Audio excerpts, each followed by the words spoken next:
যুগাচার্য স্বামী বিবেকানন্দর চরণে আমার সাষ্টাঙ্গ প্রণাম জানিয়ে আজকের আলোচনা।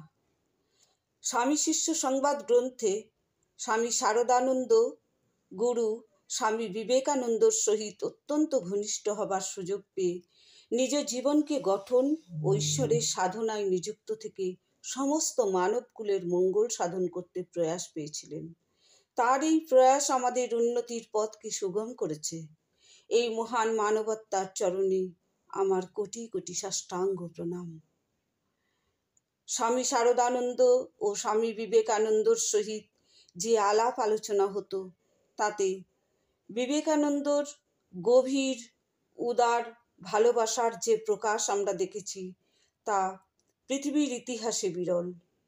তার ভালোবাসা দেশকালের গণ্ডিতে সীমাবদ্ধ থাকেনি, সমগ্র পৃথিবীকে আবৃত করেছে। তার গভীর চিন্তা ও পরিকল্পনার কথা শিষ্য শারদানন্দর সহিত আলোচনা করতেন এবং কার্যক্ষেত্রে তা প্রয়োগের জন্য এই শিষ্যকে উপদেশ দিতেন। তাদের এই আলোচনা থেকে আমরা স্বামী বিবেকানন্দকে খুঁজে পাব। গত পর্বে স্বামী বিবেকানন্দ ও শারদানন্দ সহিত কথোপকথন আমরা শুনেছি এবং সেই আলোচনার রেশ ধরে আজকের আলোচনা শুরু করব।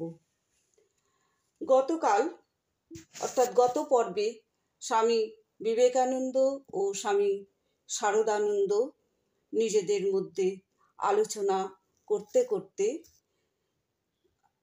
গীত গোবিন্দ সম্বন্ধে কথা তুলে স্বামীজি বলতে লাগলেন, জয়দেবী সংস্কৃত ভাষার শেষ কবি, তবে জয়দেব ভাবাপেক্ষা অনেক স্থলে শ্রুতিমধুর বাক্যবিন্যাসের দিকে বেশি নজর রেখেছেন।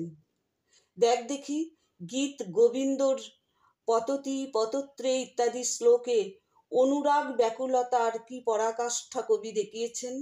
আত্মদর্শনের জন্য ওইরূপ অনুরাগ হওয়া চাই, প্রাণের ভেতরটা ছটফট করা চাই। আবার বৃন্দাবন লীলার কথা ছেড়ে কুরুক্ষেত্রের কৃষ্ণ কেমন হৃদয়গ্রাহী তাও দেখ। অমন ভয়ানক যুদ্ধ কোলাহলেও কৃষ্ণ কেমন স্থির গম্ভীর শান্ত। যুদ্ধক্ষেত্রেই অর্জুনকে গীতা বলছেন, ক্ষত্রিয়ের স্বধর্ম যুদ্ধ করতে লাগিয়ে দিচ্ছেন। এই ভয়ানক যুদ্ধের প্রবর্তক হয়েও নিজে শ্রীকৃষ্ণ কেমন কর্মহীন, অস্ত্র ধরলেন না। যেদিকে চাইবি দেখবি শ্রীকৃষ্ণ চরিত্র পারফেক্ট, জ্ঞান কর্ম ভক্তি যোগ, তিনি যেন সকলেরই মূর্তিমান বিগ্রহ। শ্রীকৃষ্ণের এই ভাবটিরই আজকাল বিশেষভাবে আলোচনা চাই। এখন বৃন্দাবনের বাঁশি বাজানো কৃষ্ণকে কেবল দেখলে চলবে না, তাতে জীবের উদ্ধার হবে না। এখন চাই গীতারূপ সিংহনাদকারী শ্রীকৃষ্ণের পূজা, ধনুর্ধারী রাম মহাবীর মা কালী এদের পূজা। তবে তো লোকে মহা উদ্যমে কর্মে লেগে শক্তিমান হয়ে উঠবে। আমি বেশ করে বুঝে দেখেছি, এদেশে এখন যারা ধর্ম করে তাদের অনেকেই মজ্জাগত দুর্বলতা, মস্তিষ্ক বিকার অথবা বিচার শূন্য উৎসাহ সম্পন্ন। মহা রজগুণের উদ্দীপনা ভিন্ন এখন তোদের না আছে ইহকাল, না আছে পরকাল।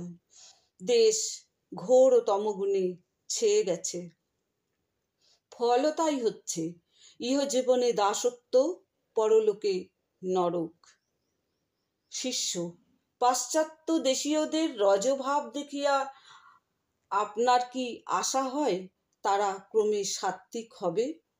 স্বামীজি, নিশ্চয়ই মহারজগুণ সম্পন্ন তারা এখন ভোগের শেষ সীমায় উঠেছে। তাদের যোগ হবে না তো কি পেটের দায়ে লালায়িত তোদের হবে? তাদের উৎকৃষ্ট ভোগ দেখে আমার মেঘদূতের বিদ্যুৎতন্ত ললিত বসনা ইত্যাদি চিত্র মনে পড়ে। আর তোদের ভোগের ভেতর হচ্ছে কিনা স্যাঁতস্যাঁতে ঘরে ছেঁড়া কাঁথায় শুয়ে বছরের পর বছর শোরের মতো বংশবৃদ্ধি। তাই বলছি, এখন মানুষকে রজগুণে উদ্দীপ্ত করে কর্ম প্রাণ করে তুলতে হবে। কর্ম কর্ম কর্ম। এখন আর নানপন্থা বিদ্যতে অয়নায়, ইহা ভিন্ন উদ্ধারের আর অন্য পথ নাই। শিষ্য: মহাশয়, আমাদের পূর্বপুরুষগণ কি রজগুণ সম্পন্ন ছিলেন? স্বামীজি: ছিলেন না? এই তো ইতিহাস বলছে তারা কত দেশে উপনিবেশ স্থাপন করেছেন। তিব্বত, চীন, সুমাত্রা, সুদূর জাপানে পর্যন্ত ধর্ম প্রচারক পাঠিয়েছেন। রজগুণের ভিতর দিয়ে না গেলে উন্নতি হবার জো আছে কি? কথায় কথায় রাত্রি আগত হলো। এমন সময় মিস মুলার আসিয়া পৌঁছলেন। ইনি একজন ইংরেজ রমণী, স্বামীজির প্রতি বিশেষ শ্রদ্ধা সম্পন্না। স্বামীজি শিষ্যকে ইহার সহিত পরিচয় করাইয়া দিলেন। অল্পক্ষণ বাক্যালাপের পরেই মিস মুলার উপরে চলে গেলেন। স্বামীজি: দেখছিস কেমন বীরের জাত এরা? কোথায় বাড়ি ঘর, বড় মানুষের মেয়ে, তবু ধর্মলাভের আশায় কোথায় এসে পড়েছে? শিষ্য: হ্যাঁ মহাশয়, আপনার ক্রিয়াকলাপ কিন্তু আরও অদ্ভুত। কত সাহেব মেম আপনার সেবার জন্য সর্বদা প্রস্তুত। একালে ইহা বড়ই আশ্চর্য কথা। স্বামীজি আপনার দেহ দেখাইয়া বললেন, শরীর যদি থাকে তবে আরও কত দেখবি। উৎসাহী ও অনুরাগী কতকগুলি যুবক পেলে আমি দেশটাকে তোলপাড় করে দেব। মাদ্রাজে জন কতক আছে, কিন্তু বাংলায় আমার আশা বেশি। এমন পরিষ্কার মাথা অন্য কোথাও প্রায় জন্মে না, কিন্তু এদের মাসল এ শক্তি নাই। ব্রেন ও মাসল সমানভাবে ডেভেলপ হওয়া চাই। Iron nerves with a will, intelligent brain, and the whole world is at your feet. দৃঢ়বদ্ধ শরীর ও বিশেষ বুদ্ধিসম্পন্ন হলে জগৎ পদানত করা যায়। সংবাদ আসলো স্বামীজির খাবার প্রস্তুত হয়েছে। স্বামীজি শিষ্যকে বললেন, চল আমার খাওয়া দেখবি। আহার করতে করতে তিনি বলতে লাগলেন, মেলা তেল চর্বি খাওয়া ভালো নয়। লুচি হতে রুটি ভালো, লুচি রোগীর আহার। মাছ মাংস ফ্রেশ ভেজিটেবল খাবি, মিষ্টি কম খাবি। বলতে বলতে প্রশ্ন করলেন, হ্যাঁ রে, কখানা রুটি খেয়েছি, আর কি খেতে হবে? কত খাইয়াছেন তা স্বামীজির স্মরণ নাই, ক্ষুধা আছে কিনা তাহাও বুঝতে পারছেন না। কথা কইতে কইতে তার শরীর জ্ঞান এতটাই কমে গেছে। আরো কিছু খাইয়া স্বামীজি আহার শেষ করলেন। শিষ্য বিদায় গ্রহণ করিয়া কলকাতায় ফিরল। গাড়ি না পাওয়ায় পদব্রজে চলল। চলতে চলতে ভাবতে লাগলো, কাল আবার কখন স্বামীজিকে দর্শন করতে আসবে। ওম শান্তি।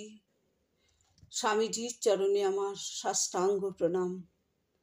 সকলের মাথার উপর স্বামীজির আশীর্বাদ বর্ষিত হোক। সকলে শান্তি লাভ করুন, আনন্দ লাভ করুন, সুস্থতা লাভ করুন। সকলের প্রতি থাকলো আমার শ্রদ্ধা ও প্রণাম।